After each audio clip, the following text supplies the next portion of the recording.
Fala pessoal, beleza? Sejam muito bem-vindos a mais um vídeo aqui do canal. No vídeo de hoje eu separei em 3 partes: história, arquitetura da linguagem e minha opinião sobre o assunto. Vamos lá? Você que está pensando em começar a programar deve estar olhando na internet a quantidade de linguagens, frameworks, bibliotecas disponíveis por aí e deve estar pensando por onde começar. Eu começo por essa, por aquela, ouvi dizer que a linguagem X vai morrer, e aí? Fica essa dúvida se você deve ou não começar por linguagem A, linguagem B, linguagem C. Calma e respira.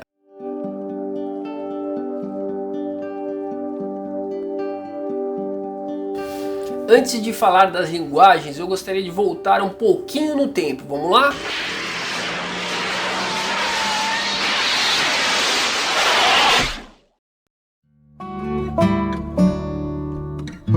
Em 1946, os americanos Eckert e Mauchly desenvolveram o primeiro computador da história, chamado ENIAC. Uma novidade que eu desconhecia é que ele era programado em decimais, de 0 a 9. Porém, como era controlado por válvulas, os erros eram frequentes. Uma válvula com temperatura errada já dava problema, até um dia o matemático von Neumann sugerir padronizar o controle da linguagem em binários, isso ligado ou desligado, 0 e 1, assim reduzindo drasticamente os erros. Pessoal, nesse momento von Neumann mudou a história da programação e utilizamos esse padrão até os dias de hoje. Isso já dá uma tranquilidade. Então quer dizer que a gente usa o mesmo padrão desde 1940? Sim, utilizamos. Tá, então o que evoluiu? Se hoje as coisas são mais rápidas, a tecnologia melhorou, então se é o mesmo padrão, o que evoluiu? Bom, nós tivemos uma evolução de duas frentes, o hardware e o software. Na parte de hardware nós conseguimos hoje ler binários numa velocidade muito maior do que 1940. Tivemos uma grande evolução da tecnologia em hardware. E na parte de software, na verdade, nós criamos camadas e camadas de abstração dos binários, onde facilitam a programação, mas pelo contrário, quanto mais camadas nós criamos, mais binários serão necessários para a máquina fazer a leitura. Então a evolução de hardware foi muito importante para a gente conseguir chegar no nível que a gente chegou hoje.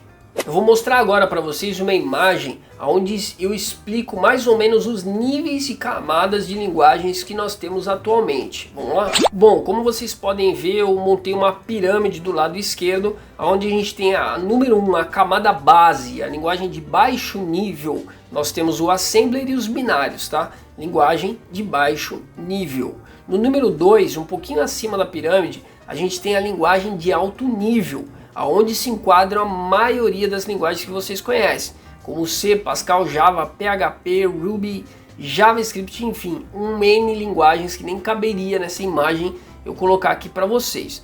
Nós temos uma terceira camada, aonde nós temos os frameworks e bibliotecas, que eles são construídos com base nas linguagens, um nível um pouquinho maior de abstração do código ali em si. E nós temos também um quarto nível de software, onde é o software, os aplicativos, os programas. Seguindo um pouquinho à frente, vocês podem observar que eu coloquei o HTML e o CSS como linguagens também. Não são linguagens de programação, mas o HTML é sua linguagem de marcação e o CSS definição de estilos. Mas eu resolvi colocar aqui nas nuvens porque são linguagens importantes para o conhecimento de todo programador. E ainda com o WebAssembler, que está chegando com tudo, eu acho muito importante essas duas linguagens estarem no seu foco de conhecimento.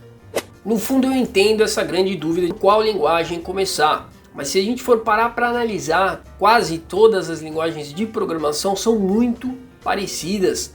Eu vou mostrar aqui para vocês uma imagem com o comando if, o comando mais básico, acho que o comando mais utilizado nos programas aí afora, a semelhança do comando if em 10 linguagens diferentes. Vamos lá? Comecei com a linguagem C, uma das linguagens mais importantes já criadas aí na história, e aí onde a gente tem um if, variável soma maior que 10, printf, o valor de soma é maior que 10, ok? Em Python, logo abaixo, nós temos if soma maior que 10, dois pontos, print, o valor de soma é maior que 10. Você vê uma pequena variação de C para Python, quer dizer, PHP e C, você vê uma semelhança muito forte, porque o PHP ele é um descendente ali do C. Eu acho que quase todas as linguagens aqui vêm ali um pouquinho do C, com certeza tem um traço do C. Então o C Sharp também muito igual, a gente muda ali no console writeLine, que a gente tem um retorno de print, que ele é um pouquinho diferente. JavaScript, a gente tem também a semelhança grande, o console.log para mostrar ali no nosso console o retorno.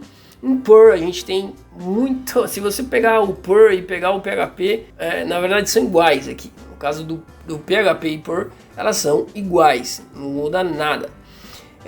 Nesse caso, tá? Tem as suas particularidades, tem as suas diferenças, mas no comando if elas estão iguais. Tem a Ruby também, muito parecido, o retorno puts em vez de print, né? E o end em vez de fechar o if. Code Fusion também, diferente ali no write output, também é uma questão de nomenclatura. Na linguagem R também tem um termo diferente ali, e na linguagem C++, que nós temos o retorno ali count, que é o retorno de saída da linguagem. Então assim, basicamente o comando if é igual em todas as linguagens que eu coloquei aqui para vocês, tem as suas particularidades, mas vocês podem ver que não muda muito. Então você aprendendo uma linguagem, você acaba tendo essa facilidade de entender as outras linguagens. Fala pessoal, a minha opinião sobre esse assunto, ela é bem simples. Você que está querendo começar a programar, você não quer contar binários, não quer pegar 1000 linhas de códigos para resolver um problema complexo. Você está querendo programar e ver resultado na tela. Eu comecei a interessar ao mundo de programação com a linguagem HTML. Até eu chegar ao meu limite que eu queria programar aquele site, fazer interações. E aí eu fiquei na dúvida se eu ia para o PHP ou o ASP na época.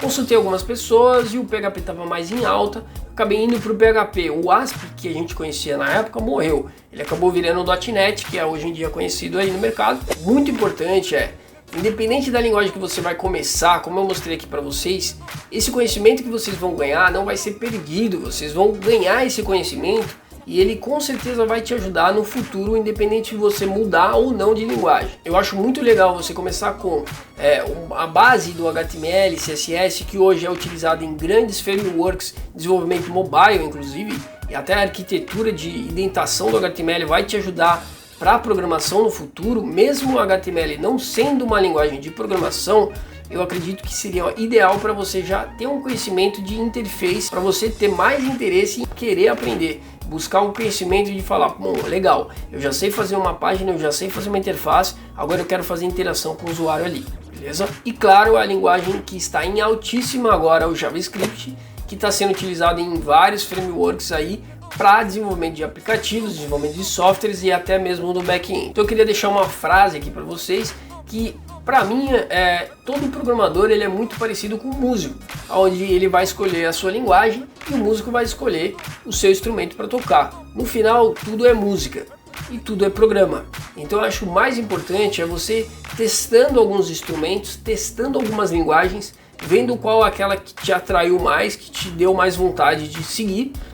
E o mais importante disso é a sua criatividade na criação da música, é a sua criatividade na criação do programa. Como você vai solucionar aqueles problemas ou como você vai criar aquelas músicas, beleza? Então se você curtiu o vídeo, deixa seu like, compartilha com seus amigos, se inscreva no canal para receber notificação de novos vídeos. É isso aí, falou!